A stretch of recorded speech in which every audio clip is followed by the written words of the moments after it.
স্ট্রিটে রয়েছি। আরজি করের ঘটনায় ভিকটিমের বাবা মা কমপ্লেন করছেন যে পুলিশ আধিকারিকরা তাদের মারধর করেছে।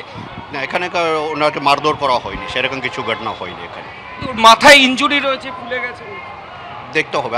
আমরা তো এখানে কিছু হয়নি, কোনো স্কাফলিং বা কিছু হয়েছে? আমি বলছি তো এখানে তো সেরকম কিছু হয়নি, এ পয়েন্টে সেরকম কিছু হয়নি। এইটা সব থেকে বেশি দুর্ভাগ্যের, যেখানে 1 বছর পরেও যখন বিচার পাচ্ছে না অভয়া, সেই অভয়ের বিচারের দাবিতে যখন নবান্ন অভিযানে ডাক দিচ্ছেন, সেখানে গিয়ে হাসপাতালে ঠাঁই হচ্ছে আজকে অভয়ার মায়ের। আমি সরাসরি কথা বলবো অনির্বাণ বিশ্বাসের সঙ্গে। চিকিৎসকেরা প্রাথমিকভাবে কি মনে করছে? ডান দিকে ফুলে গিয়েছে বেশ কিছুটা, অভয়ার মায়ের কপালের ওপর দিকে দেখা যাচ্ছে। কি বলছেন চিকিৎসকেরা, অনির্বাণ?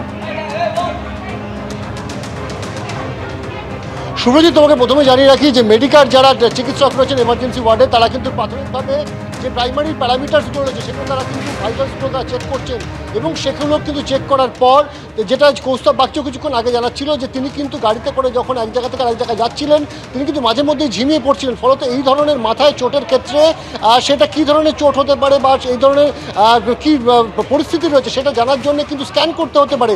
এবং এই মুহূর্তে যেটা জানতে পারছি যে তার কিন্তু 24 ঘন্টা এখনও পর্যন্ত তাকে কিন্তু পর্যবেক্ষণে রাখা হবে।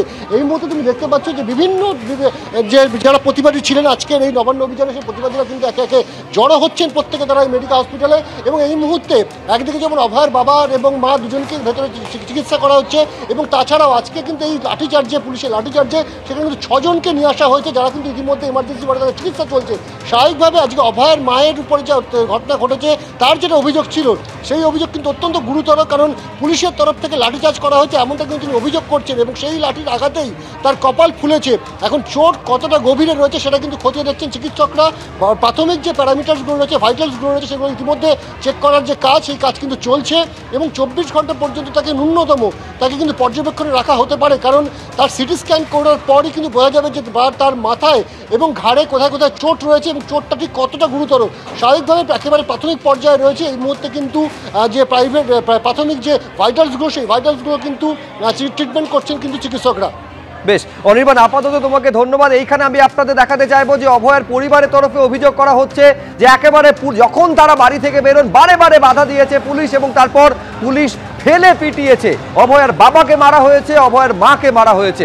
কিছুক্ষণ আগে অভয়ের মায়ের বক্তব্য শোনালাম, অভয়ের বাবা কি অভিযোগ করছেন এইবার দেখুন।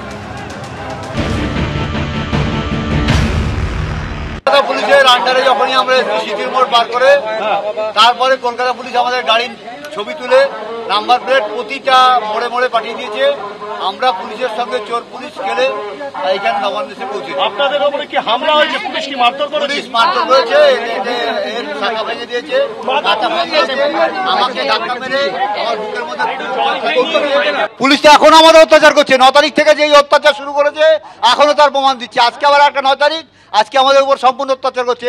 এখানে আমি বারবার বলছি পুলিশের কোনো আধিকারিকের সঙ্গে আমরা কথা বলতে চাই, কারণ কেউ সেখানে যে আধিকারিক আছেন তিনি পেছনে কোথাও লুকিয়ে আছেন, সামনে আসছেন না। হ্যাঁ, আমাকেও মেরেছে।